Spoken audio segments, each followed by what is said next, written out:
ভারতীয় জনতা পার্টি সিদ্ধান্ত নিয়েছে এপ্রিল মাসের শেষে সরকার হলে 1 মে আমরা 3000 টাকা দেব। মে মাসে আমাদের সরকার হলে 1 জুন আমরা অ্যাকাউন্টে 3000 টাকা পাঠাবো। মহিলাদের বলেছেন তো বিজেপি যেদিন আসবে পরের মাসের 1 তারিখে 3000 টাকা বলেছেন তো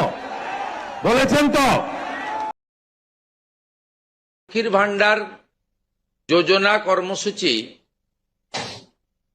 ততদিন অর্থাৎ চালু রাখছি যতক্ষণ না অন্নপূর্ণা যোজনার ফর্ম ফিল আপ এবং এনরোলমেন্ট কমপ্লিট হচ্ছে। আমরা চেষ্টা করছি আগামী 2 তারিখের মধ্যে যারা এনরোলমেন্ট করতে পারবেন আগামী বুধবার আমাদের ক্যাবিনেটের মিটিংয়ের পরে আমরা ডিবিটির মাধ্যমে ট্রান্সফার করে দেব। প্রথম কার্যক্ষেত্রে 1 তারিখ থেকেই বেনিফিটেড হবে তারা জুন মাসের, কিন্তু যেহেতু এনরোলমেন্ট করতে হবে সেই জন্য আমরা আরো 2 দিন হাতে নিয়ে 3 তারিখে আমরা আপনাদের জানিয়ে দেব। মানে প্রোগ্রাম হবে, যতজন করতে পারবেন, এই কালকে ছুটি আছে, শুক্র থেকে মঙ্গলবারের মধ্যে যতটা এনরোলমেন্ট হবে। তো এটা প্রসেসটা ডেলি চলবে। যেমন যেমন এনরোলমেন্ট হয়ে যাবে, ভেরিফিকেশন হয়ে যাবে, তারা অটোমেটিক কোর্সে লক্ষ্মীর ভান্ডার থেকে অন্নপূর্ণা যোজনায় চলে যাবেন এবং লক্ষ্মীর ভান্ডার তাদের অফ হয়ে যাবে।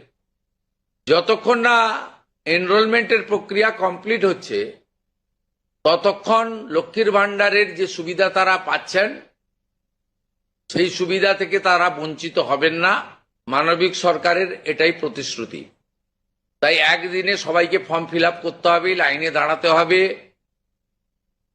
হুড়োহুড়ি করতে হবে, সব কাজ ফেলে আজকেই না করলে কালকে বঞ্চিত হব, এটা নয়। এটা একটা পার্মানেন্ট আপনাদেরকে বেনিফিট সরকার দিচ্ছে তার নিজস্ব কোষাগারের অর্থ।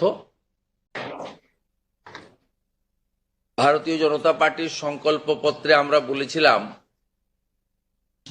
যে আমরা সরকার তৈরির পরে দ্রুততার সঙ্গে অন্নপূর্ণা যোজনা চালু করব এবং উপযুক্ত ব্যক্তিরা অর্থাৎ মহিলারা তারা 1500-এর বদলে 3000 টাকা করে পাবেন। প্রথম ক্যাবিনেটে এটা মঞ্জুরি দেওয়া হয়েছে এবং আমাদের প্রাথমিক ধারণা ছিল যে লক্ষ্মীর ভান্ডারের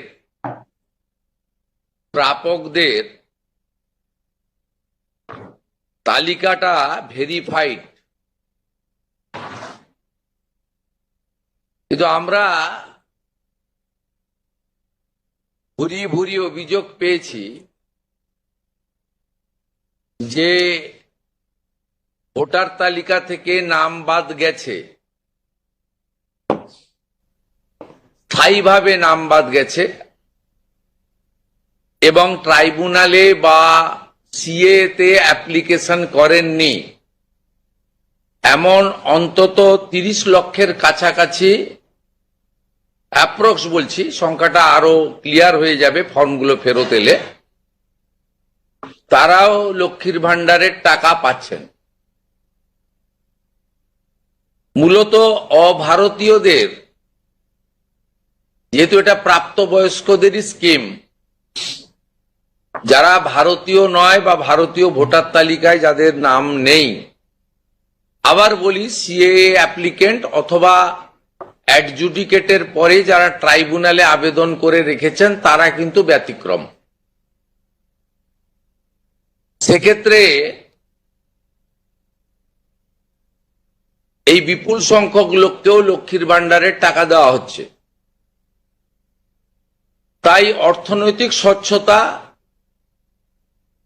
পশ্চিমবঙ্গে বসবাসকারী আমাদের মা বোন দিদি যারা উপযুক্ত এবং যারা এই অর্থ পেয়ে আর্থিক নিরাপত্তা পান, কেবলমাত্র তাদের জন্যই এই স্কিম বা অর্থ দেওয়া উচিত বলে আমাদের বর্তমান মন্ত্রিসভা মনে করে। তাই আমরা আজকে একটি ফর্ম লঞ্চ করছি। এটি আমাদের মহিলা এবং শিশু কল্যাণ দপ্তর, যার পূর্ণমন্ত্রীর মর্যাদা আছেন মাননীয় অগ্নিমিত্রা পাল মহোদয়া, তার দপ্তরের মাধ্যমে এটি নোডাল দপ্তর, কিন্তু কাজটা যেহেতু খুব পরিধি ব্যাপক, তাই মুখ্য সচিব, অর্থ সচিবের নেতৃত্বে